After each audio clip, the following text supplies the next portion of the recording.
মুখ্যমন্ত্রী ভাইপো তৃণমূল সাংসদ যুব তৃণমূলের রাজ্য সভাপতি অভিষেক বন্দ্যোপাধ্যায় পূর্ব মেদিনীপুরের চণ্ডীপুরে প্রকাশ্য সভায় তাঁকেই সপাটে চড় এবং পঞ্চায়েত সমিতির সদস্য থেকে শুরু করে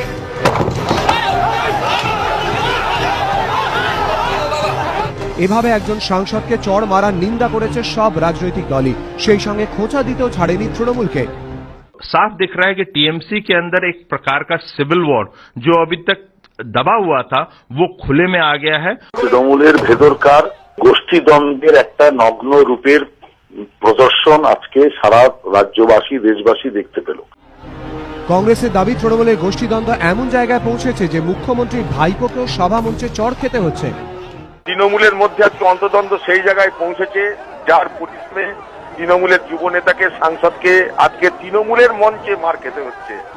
অভিষেকের পিসিমা তৃণমূল সুপ্রিমো তিনি পুলিশের আইপিএস অফিসারের গালে কালি লাগানো, সিকিউরিটিকে বলে চড় মারবো, প্রধানমন্ত্রীকে কুৎসিত ভাষায় গালাগালি, সাংবাদিকদের বিভিন্ন ভাষায় গালাগালি, এসব অপমান করাটা তার বর্তমানে হ্যাবিট হয়ে গেছে। সিপিএম এর দাবি শাসক দলের একজন সাংসদের এভাবে আক্রান্ত হওয়ার ঘটনায় চোখে আঙুল দিয়ে দেখিয়ে দিল রাজ্যে নৈরাজ্যের ছবিটা কোথায় পৌঁছেছে। পার্টির অভ্যন্তরে গণতন্ত্র বিলুপ্ত হলে পর এ ধরনের পরিণতি হতে পারে। আমার মনে হয় তারই একটি বহিঃপ্রকাশ আজকে চণ্ডীপুরে ঘটেছে। এইভাবে একজন সাংসদ যদি প্রকাশ্য সভায় চরকায় তাহলে গোটা রাজ্যে যে নৈরাজ্য চলছে সেটা আরো প্রতিষ্ঠিত হলো। রাজ্যবাসী হিসাবে আমরা খুবই আশঙ্কার মধ্যে রয়েছি যে তাহলে রাজ্যের অবস্থা কোথায় দাঁড়াচ্ছে। দলের একাধিক বিধায়ক মন্ত্রীর সামনে যেভাবে অভিষেক বন্দ্যোপাধ্যায় চড় খেলেন তাতে হতবাক শিশির অধিকারী।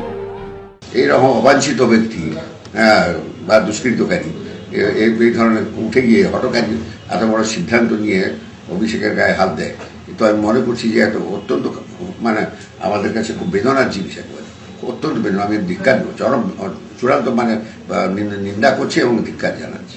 আগে তদন্ত হোক প্রশাসনিক, এবং আমরা জেলা পুলিশ সুপারকে বললাম প্রশাসনিক লেভেলে তদন্ত হোক আর আমাদের দলগতভাবে তদন্ত হোক। তাহলে ঘটনাটা জানতে চাই ওর কাছ থেকে, ও কেন এই ঘটনাটা ঘটালো, কে তাকে বলেছে। রাজনৈতিক পর্যবেক্ষকদের মতে পশ্চিমবঙ্গে এভাবে একজন সাংসদকে প্রকাশ্যে চড় খেতে দেখা যায়নি। এবিপি আনন্দ।